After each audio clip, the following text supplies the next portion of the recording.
Rick Perry's actions speak louder than words. Everything he's done so far tells the world, I'm running for president. And our inside sources confirm that's exactly what he's planning to do. That's right. Texas Governor Rick Perry has announced that he's running for the Republican nomination for president in 2012. And you're hearing it here first at Infowars.com. Now, as the world media tunes in to this video, they're saying, well, where else do we have this information? Well, you see, officially, Rick Perry hasn't announced that he's running for president. But in the real world, he has.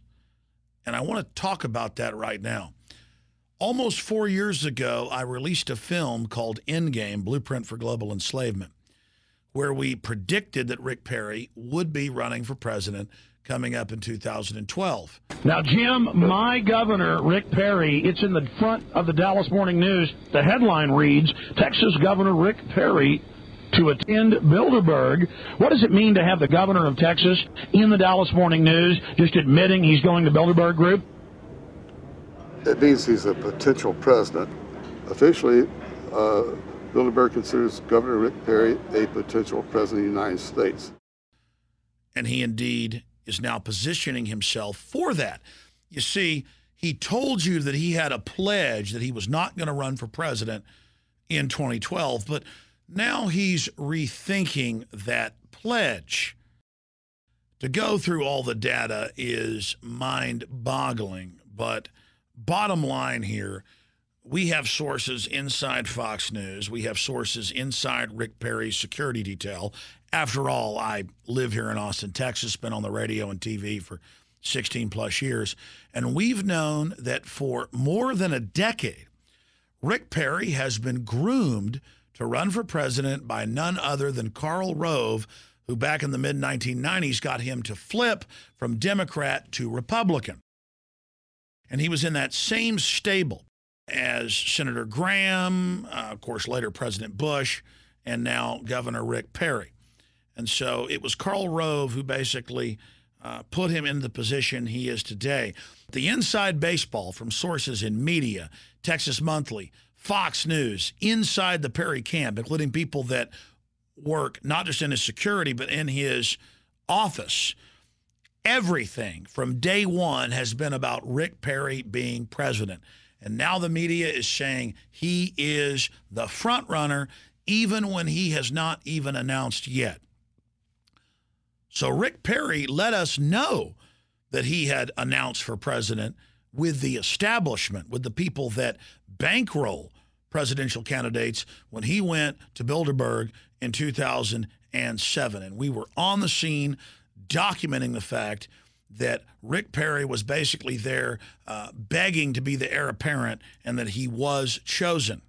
The modern political manipulators are masters at building up a candidate as the answer to all your problems. Everybody was mad at George W. Bush. So here comes Barack H. Obama, financed by the very same Wall Street interest. We are on record calling it, that Rick Perry would be positioned to run for president. And now it's happening. But he plays the part of this reluctant candidate. Oh, dear, I've put out the presidential book of Fed Up. Oh, dear, I'm going to all the big conservative conferences and talking about how much I love Jesus. Oh, dear, I don't want to run. And then Rush Limbaugh and all the other big kingmakers come out and say, come on, Perry, we're drafting you. You've got to do it. You're the only one that will save us. The whole thing is 100% scripted. So let's look at Rick Perry's record. We already talked about the fact that he was a Democrat who was flipped by Karl Rove. But since then, as he rose up through Texas politics to the governorship, we have seen an extremely duplicitous politician in an overall field of lying scallywags. He is a master manipulator.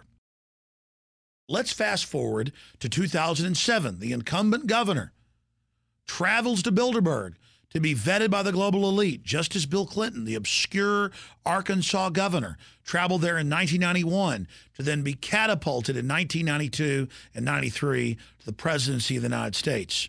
A few years later, the obscure, even more obscure, member of Parliament, Tony Blair, went to Bilderberg, bowed down before them, pledged to push England into the European Union.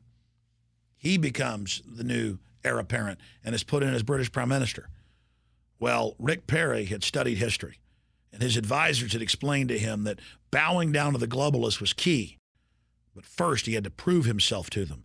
He had to hand over the Texas power plant infrastructure to private offshore consortiums. He had to sign over more than 8,000 miles of paid-for Texas roads directly to the private Spanish company Centra and put tolls on those roads. And when the Texas legislature voted by an overwhelming majority to stop the Trans-Texas North American Union highway system, Rick Perry came in and vetoed it. But that wasn't enough to prove himself. He then came out in a giant criminal hoax and said, all Texas schoolgirls must take the Gardasil vaccine. It is the law. I am commanding you. Well, first off, a governor can't do that. All he did was recommend it be on the list of recommended vaccines of the state health department. Then it came out that Gardasil was a product that the big pharma didn't want to put on the market because it was killing girls in the trials. And so by government mandating it, vaccine protection laws kicked in that protected the companies from liability, from the deaths they knew would result from this dangerous live virus vaccine being put on the market. But something else happened in that key year of 2007. Ron Paul was announcing his run for the presidency out of Texas. The Tea Parties formed right here in this state and had huge marches rebuking the Democrats, but also George W. Bush for his tax and spend system and all of his wars. Rick Perry in 2008, 2009 was being booed at Republican events. Suddenly he shifted gears. He said, why I kill coyotes in the middle of Austin while I'm jogging. I want Texas to secede. I'm against the New World Order. Down with their world government. I'm tough. I'm going to deal with corruption. All of this was the establishment realizing that blue blood Rockefeller republicanism was dead with the populace. So the Tea Party had rejected him. The Texas legislature had overridden his vetoes. Perry was in deep trouble. So he rebranded himself as the ultimate super patriot who was going to fight the New World Order. And now he's positioned himself, along with Sarah Palin and others, to be the presidential candidate who gets the nomination in 2012. So you heard it here first. Rick Perry is going to announce all of his actions have already technically announced that he's running for president. All the speaking tours, the book, everything he has said and done shows you that he's running. But from all of our sources, Fox News host, Fox News executive, people inside the Perry camp who work with him in the state government, other inside media sources I have in Austin, including Texas Monthly, have all confirmed that it has always been the establishment's plan to put Perry in the White House as our new imperial emperor. And then you have Perry, don't forget, breaking his pledge and saying, I'll never run for president. I'm all about Texas. We may have to have our own country. And exaggerating his Texas accent to now, I may break that pledge. Well, he proves himself to be a corrupt politician and not a statesman again. Just like Bill Clinton saying, I didn't have sex with that woman, or George W. Bush's daddy saying, read my lips, no new taxes, or Obama lying about ending the torture and not hiring lobbyists. Rick Perry is like his father, the political establishment that can be described as nothing less than devilish. And so in the interest of time, I will give you one more example that didn't happen a couple years ago, but is happening right now. Texas unanimously voted in the House, 138-0, to enforce the law and to order the TSA not to sexually grope people that are attempting to travel on aircraft. And he used his minion, Lieutenant Governor David Dewhurst, according to Senator Patrick and others, to kill that bill in the Senate when they had every vote in the Senate on their side but one. They could have passed it with an overwhelming majority, but Dewhurst killed that bill. Then we fought for a special session. The special session was called, and I interviewed the different members of the State House, and they said, we just know Rick Perry, who's claimed he supports this bill, is going to put it on the special session. Only the governor can list the bills on the special session. And what did Rick Perry do? Rick Perry waited a few weeks as the Washington Times and Lou Rockwell and others begged him and said, you're our only hope. The nation's looking at you. What the TSA is doing is wrong. It's a federal power grab. Add it to the special session. Don't make the rumors true that you had your minions kill it in the Senate. And Rick Perry was silent. But finally, after he was confronted over and over again, he publicly lied. We're going to play a clip of that in a moment. And told people at book signings and other events that, oh, I'm sorry, there's just not time to get it into the session, when the governor can expand the session out as long as he wants. And then he went on to tell a bigger lie. He said, we don't have the votes. When they have a near unanimous vote already lined up on record, and the bill has been tentatively reintroduced, he just has to give it his seal of approval. That we're fed up with TSA tyranny, if you'd sign that. So I'm just wondering what your intent is on bringing the TSA legislation in the special session.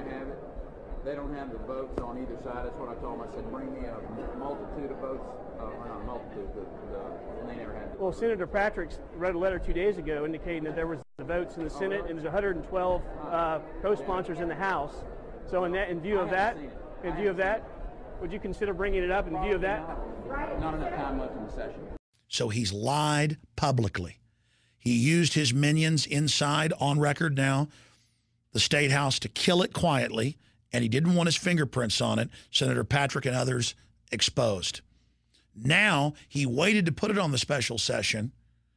As the public pressure mounted, he comes out and says, I can't, there's not time, and we don't have the votes, when they've got the votes with a supermajority in the House and the Senate to pass it right now. Letters have been written by State Rep David Simpson, who authored the bill in the House, pointing out that now the head of the Energy Commission was flying out of New Orleans with state reps. They pulled him aside, grabbed their testicles, crushed them, racking them in pain, and they said, why are you doing this, to punish me? And they said, yeah, we're doing this to punish you. The feds are so out of control, they're singling out our Texas leaders and our legislators and literally torturing them. Let me put this delicately. I was still feeling the effects of the pat-down as I sat in my seat from New Orleans to Houston and then Houston to Austin. And Rick Perry gets up and lies and says we don't have the votes when he knows damn well it passed unanimously in the House. And the sponsor of the bill says they've got the votes to ram the sucker through, and they've got all the votes on record. He's counting on your ignorance. He's counting on you to buy into the packaging of a Texan and of a patriot, when all Rick Perry will do is give Texas and America a bad name, and he'll betray you just like George W. Bush and Barack H. Obama. And he'll ensure that somebody like Ron Paul, who doesn't have the fancy hair of Rick Perry, but has the constitutionalist record, is defeated. If you so-called rhino conservatives buy into Rick Perry, you get what you deserve, just like you Obamanoid idiots. So there you have it. Rick Perry has announced he's running for president. I've got it from inside his campaign, and all his actions announce he's running. But he even betrayed you in that. This guy's like the devil, saying, I pledge I'll never run for president. Now, oh, I rethought my pledge. And another chapter we'll tell later is all the dirt on Rick Perry that the establishment is going to use to blackmail him. I'm Alex Jones, reporting from the front lines of the InfoWar.